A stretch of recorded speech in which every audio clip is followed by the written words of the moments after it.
The night Claire Bennett heard her name spoken again, it felt like the past reaching out and refusing to stay buried. "Claire?" The voice cut through the noise of traffic and rain, calm but familiar, and it stopped her mid-step outside a downtown Boston cafe. For a brief second, she considered pretending she hadn't heard it.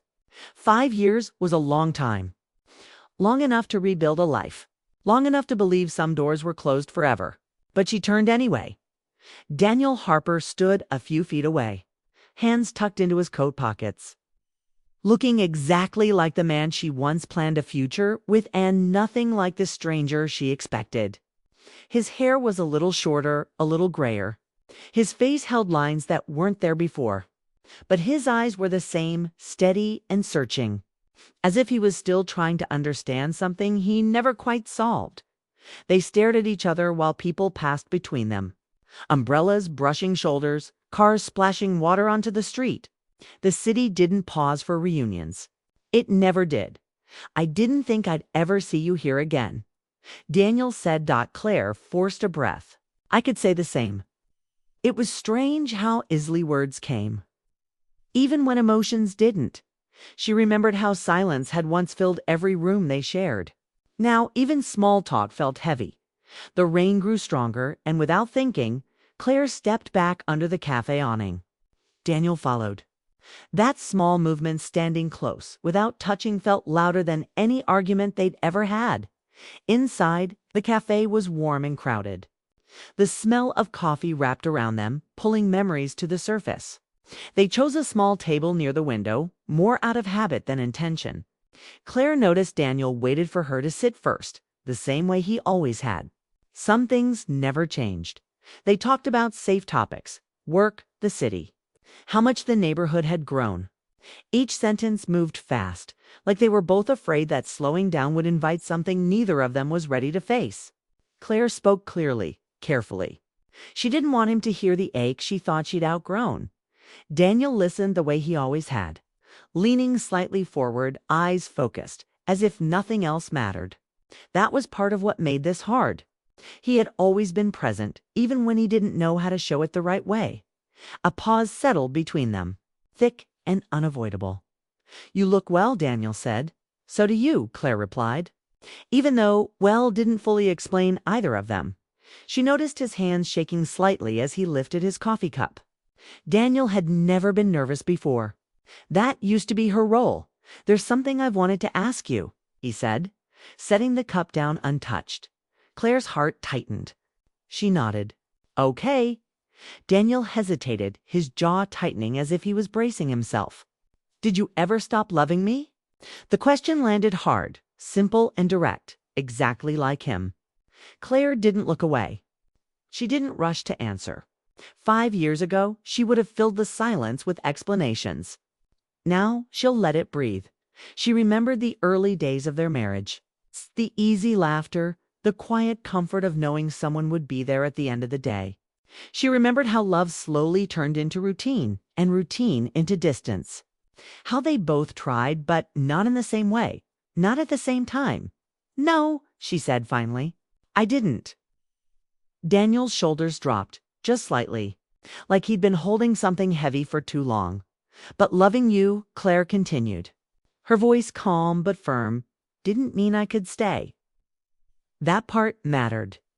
She needed him to hear that. Daniel nodded slowly. "I think I always knew that." Outside, rain streaked down the window, blurring the city lights into soft colors. The world looked gentler through the glass, almost forgiving. "I left because I felt invisible," Claire said, not accusing, just honest. "I kept waiting for us to meet in the middle, but we kept missing each other." Daniel swallowed. "I thought providing stability was enough. I didn't realize you needed more of me, not just what I built." They sat with that truth. No anger, no raised voices. Just understanding that came years too late. "I'm not here to reopen wounds," Daniel said. "I just needed to know if what we had mattered." "It did," Claire said. "That's why it hurt so much." For a moment, they shared a quiet that felt different from the ones that broke them apart. This silence wasn't empty. It was full of things finally said, When they stood to leave, neither of them rushed. Outside, the rain had slowed, the streetlights glowing against wet pavement. Daniel walked her to the corner, keeping a respectful distance. "I moved back to the city," he said casually, though his tone gave him away. Claire looked at him, surprised. "When?" "A month ago." She nodded, unsure what that meant, or if it meant anything at all. "Well," she said, pulling her coat tighter, "Boston has a way of bringing people back." Daniel smiled softly. "Yeah, it does." They stood there, neither wanting to be the first to walk away. The past wasn't knocking anymore. It was standing right in front of them, asking to be acknowledged. "Take care, Claire," Daniel said. "You too, Daniel," as she walked home. Claire felt something unfamiliar settle in her chestnut pain. Not hope, but clarity. She hadn't lied. Not to him, not to herself, and sometimes telling the truth was the most powerful beginning of all. The moment Claire stepped out into the quiet streets of Boston, the memory of Daniel's question clung to her like the cool night air. Her heart raced, not with fear, but with the sudden awareness that some parts of the past never truly fade. She had expected closure when they parted at the cafe, yet his words, the ones she had waited years to hear, kept echoing in her mind. "Did you ever stop loving me?" He hadn't asked out of nostalgia. He asked because he needed the truth. And she had given it without hesitation. Now, walking alone, she realized this encounter was just the beginning. The next morning, she found herself thinking about him more than she cared to admit. She went about her routine, coffee in hand, emails and calls stacking up, but her mind wandered back to the cafe. She remembered the way he had looked at her, not the way he used to, with certainty, but with vulnerability. That uncertainty was different, compelling, almost magnetic.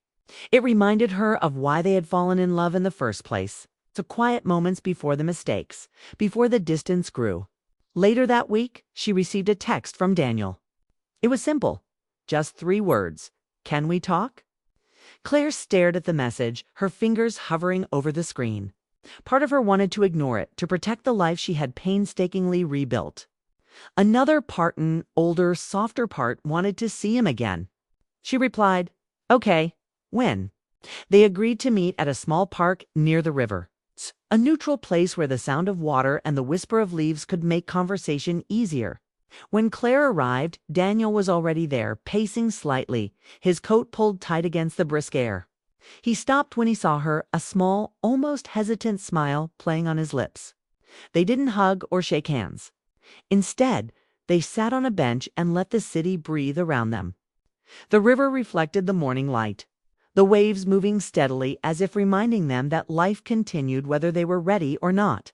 Daniel spoke first, his voice quieter than usual. "I didn't come here by accident." Claire's heart skipped a beat. She had suspected as much, yet hearing it made the world feel heavier. "I moved back because I needed to face what I left behind," he admitted. He paused, searching her face for a reaction. "I've spent years thinking I failed because I wasn't enough. I realized I failed because I was afraid to change." Claire listened, feeling a mix of emotions, sadness, hope, frustration. That was always the issue. Both of them had wanted love to be easy, to carry them without effort.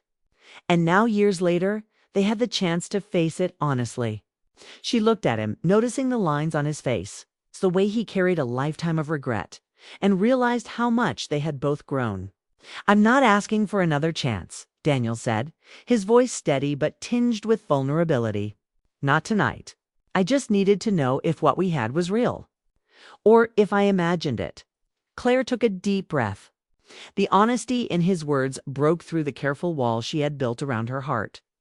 "It was real," she said simply. "That's why it hurt so much." A silence fell over them, but it wasn't heavy. It was a silence filled with understanding, the kind that only comes after years of reflection and loss. They watched the river together, letting the current carry away the tension between them.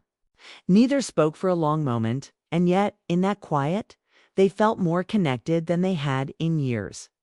Daniel finally turned to her, a tentative smile forming. "Can we start over?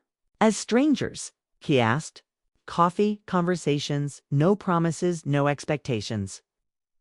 Claire felt the weight of the offer, the gentle possibility of something new built on the truth of what had been. She thought about the life she had rebuilt alone, the independence she had fought to maintain, and the quiet part of her heart that had never fully closed. "Maybe," she said, a small, careful smile appearing on her lips. "But only if we tell the truth this time." Daniel nodded, relief spreading across his face. For the first time, they didn't need to pretend. The past was acknowledged, the pain admitted, and now something new could grow slowly, cautiously, honestly. Over the following weeks, they met in the city, starting small. Coffee shops in the morning, walks along the river in the evening. Each encounter was careful, deliberate, and honest. No pressure. No sudden declarations. Just two people learning to understand each other again. Claire noticed the little things, how he laughed at her jokes, how he remembered her favorite coffee order, how his presence could still make her heart feel light.